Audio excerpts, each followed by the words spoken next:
नमस्कार, राधे राधे। एस्ट्रो वरदान चैनल पर आप सभी लोगों का स्वागत है। आइए आज हम बात करते हैं मांगलिक। मांगलिक कब होते हैं?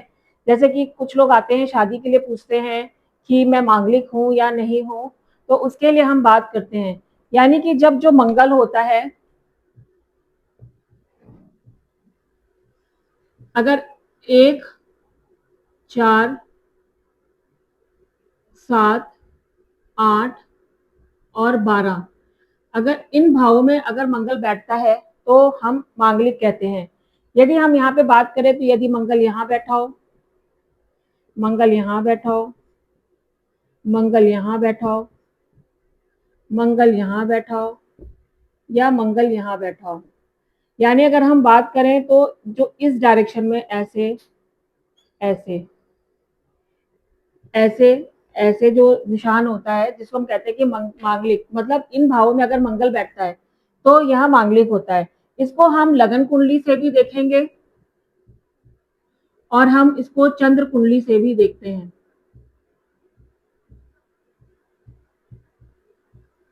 यानी कि हम इसको चंद्र कुंडली से भी देखेंगे और हम इसको लगन कुंडली से भी देखेंगे। और कहीं कहीं पे कुछ लोग इसको शुक्र से भी देखते हैं, लेकिन हम ज्यादातर देखते हैं लगन कुंडली और चंद्र कुंडली के अकॉर्डिंगली। यदि चंद्र और लगन दोनों से ही यदि मांगलिक बनता है तो उसको हम कहते हैं घोर मांगलिक है।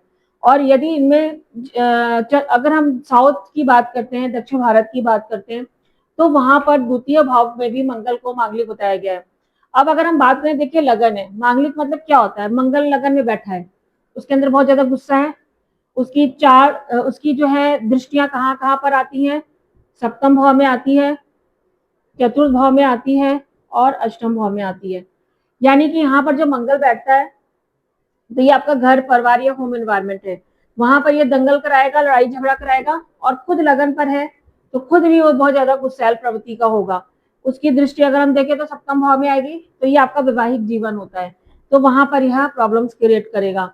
और अगर हम अष्टम भाव के में देखें तो अष्टम भाव जो होता है वो ससुराल पक्ष भी होता है, या आपका जो है आफ्टर मैरिज जो होता है सेक्सुअल ओरिएंटेशन यानी गुप्त संबंधों का होता है, तो वहां पे भी कहीं ना कहीं कुछ प्रॉब्लम्स करता है।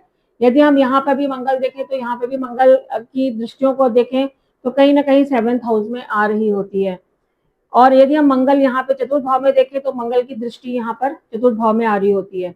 और अगर हम मंगल की अष्टम भाव पे देखें तो अष्टम भाव से भी अगर हम देखें तो इसकी जो दृष्टि है यहाँ सप्तम मतलब द्वितीय हाउस, जो कि आपका वाणी या आपका जो परिवार होता है उस पर होता है इसका। और इसकी जो है चतुर्थ दृष्टि जो है यहाँ पर, सप्तम दृष्टि यहाँ पर और अष्टम दृष्टि यहाँ पर, तो मतलब कि यहाँ पे भी जो है मांगलिक बनाता है। अब इसका हम परिहार कैसे देख सकते हैं?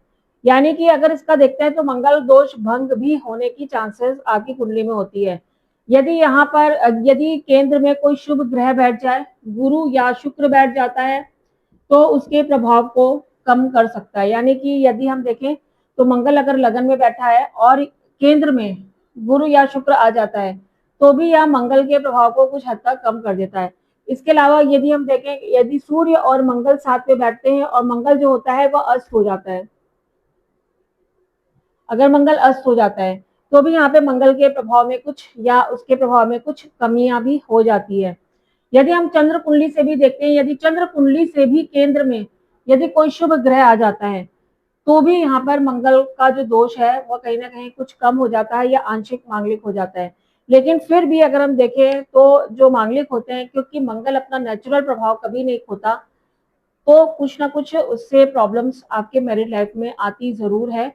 हालांकि अगर दोनों लोग मांगलिक होते हैं तो जैसे कहते हैं कि नेगेटिव नेगेटिव जो होता है वो पॉजिटिव हो जाता है, तो कहीं ना कहीं थोड़ा सा समस्याओं का समाधान भी हो जाता है। इसलिए शादी से पूर्व मांगलिक देखा जाता है। तो ये कुछ भाव थे जिसमें हमने देखा कि मांगलिक कब होते हैं, या मंगल का जो है वो कब मंगल दोष का भंग होता है, या हम इसका क्या परिहार हो सकता है। और यदि परिहार के रूप में देखा जाए तो मंगल दोष की पूजा के द्वारा उसका निवारण किया जाता है। कुंभ विवाह वगैरह भी होते हैं इसके उपाय के रूप में, और मंगल की पूजा भी होती है। तो शादी से पहले एक बार पूजा अवश्य ही करा लेनी चाहिए। राधे राधे।